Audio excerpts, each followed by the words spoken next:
हरिहरा या फिर होरी होरो युद्ध जो लड़ा गया था तेजपुर, असम में। एक ऐसा युद्ध जिसके बारे में कम ही सुना गया है।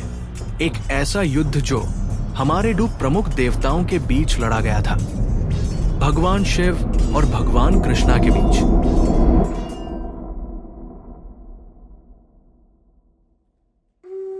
अगर भगवान शिव दिव्या विध्वंसक है, तो भगवान कृष्णा भगवान विष्णु के अवतार, तीनों लोकों के रक्षक।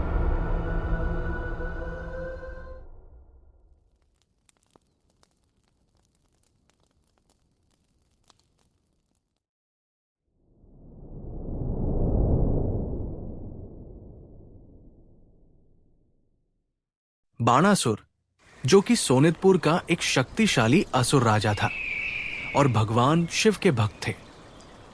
बाणासुर के 1000 हाथ थे, जिनके द्वारा वो शिव जी के तांडव नृत्य के समय मृदंगम बजाता था। शिव जी उसके भक्ति से प्रसन्न होकर उसे वरदान दिया, लेकिन इस शक्ति ने बाणासुर को अहंकारी बना दिया। अपने अहंकार में बाणासुर एक दिन शिव जी से कहते हैं, आपके अलावा पूरे संसार में कोई योद्धा इतना शक्तिशाली नहीं जो मुझसे युद्ध कर सके। इसीलिए यह 1000 हाथ जो आपने दिया है वो सिर्फ एक भारी बोझ बन चुका है। इन शब्दों को सुनकर शिव जी क्रोधित हो गए और कहते हैं, मूर्ख, तुम्हारा घमंड तब टूटेगा जब तुम मेरे समान एक योद्धा के समक्ष आओगे, और तब तुम्हारा अहंकार का ध्वज धरती पर जा गिरेगा। बाणासुर की एक सुंदर पुत्री थी, उषा, जिसे एक दिन स्वप्न में एक राजकुमार से प्रेम हो गया। उसकी दासी चित्रलेखा अपनी जादुई शक्तियों का उपयोग करके उस राजकुमार को पहचानती है, जो भगवान कृष्णा के पोते अनिरुद्ध थे। चित्रलेखा अपनी शक्तियों से अनिरुद्ध को सोनितपुर ले आए, जहां उषा और अनिरुद्ध एक दूसरे से प्रेम कर बैठे।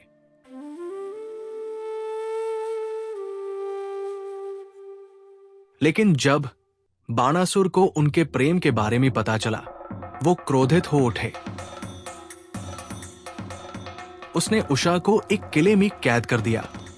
बाणासुर ने अनिरुद्ध को पकड़ने के लिए सैनिक भेजे, लेकिन अनिरुद्ध ने बहादुरी से लड़कर उन्हें हरा दिया। तब बाणासुर ने अनिरुद्ध को सांपों से बांध दिया और उसे भी कैद कर लिया। उधर नारद मुनि ने भगवान कृष्णा को पूरी घटना के बारे में बताया और भगवान बलराम, भगवान कृष्णा और अन्य योद्धाओं के साथ अपनी 12 अक्षौहिणी सेना लेकर एकत्रित हुए। उन्होंने बाणासुर की राजधानी सोनितपुर को पूरी तरह से घेर लिया। एक भयंकर युद्ध छिड़ गया।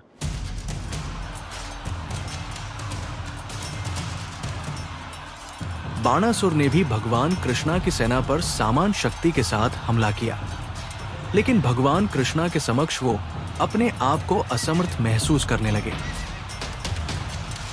बाणासुर ने भगवान शिव से मदद की गुहार लगाई। भगवान शिव अपने पुत्र कार्तिक के साथ भगवान बलराम और कृष्णा जी के विरुद्ध युद्ध करने आए।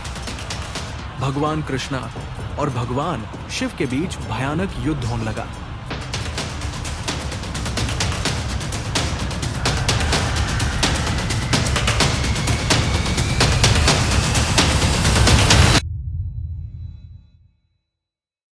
और तीनों लोक इस युद्ध से कांप उठा। ब्रह्मा और अन्य देवता भी इस युद्ध में उपस्थित हुए।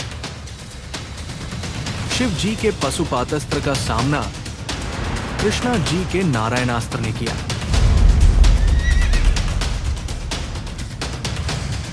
कृष्णा जी ने भगवान शिव को अपने निंद्रा अस्त्रा में फंसाकर उन्होंने बाणासुर की सेना का विनाश करना शुरू किया।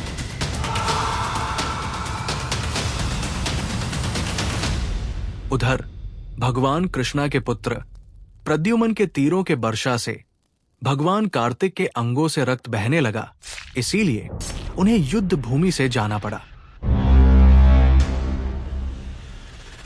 तो इधर बलराम के हाल के प्रकोप से सारे सैनिक हर दिशा में भागने लगे। बाणासुर अपनी पूरी सेना को टूटते हुए देख क्रोधित हो गए। अपने रथ पर सवार उन्होंने भगवान कृष्णा पर हमला किया। भगवान कृष्णा ने उसके रथ को एक ही वार में गिरा दिया।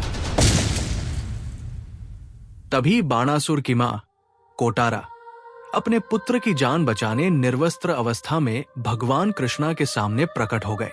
भगवान कृष्णा निर्वस्त्र औरत को देखने से बचने के लिए अपना चेहरा मोड़ लिया और बाणासुर इस अवसर का फायदा उठाते हुए भाग गए। परंतु बाणासुर फिर से प्रकट हुए, रथ पर सवार भगवान कृष्णा से युद्ध करने।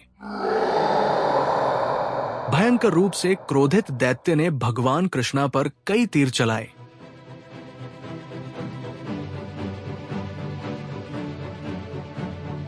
जैसे जैसे बाणासुर ने अस्त्रा चलाया, कृष्णा जी भी अपने सुदर्शन चक्र से बाणासुर के हाथों को काटना शुरू किया।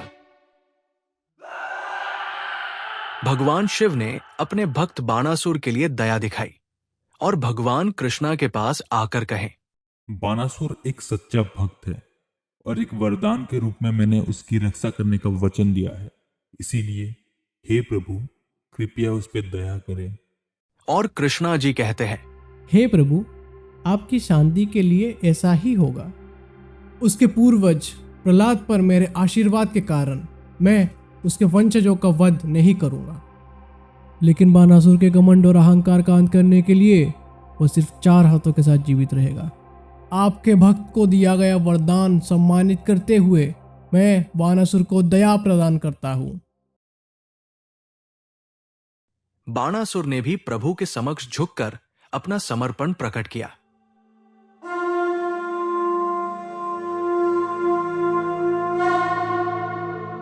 और उषा का विवाह अनिरुद्ध से कर दिया।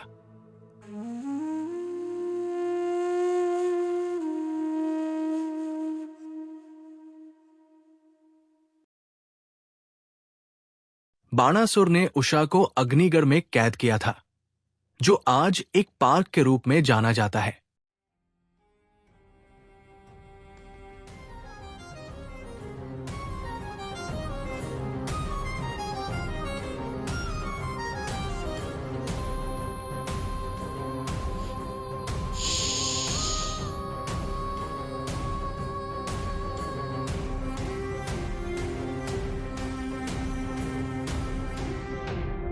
चित्रलेखा उद्यान भी इस प्राचीन युद्ध को समर्पित है, जो लोकप्रिय रूप से कोल पार्क के नाम से जाना जाता है, जहां उनके कलाकृतियां देखे जा सकते हैं।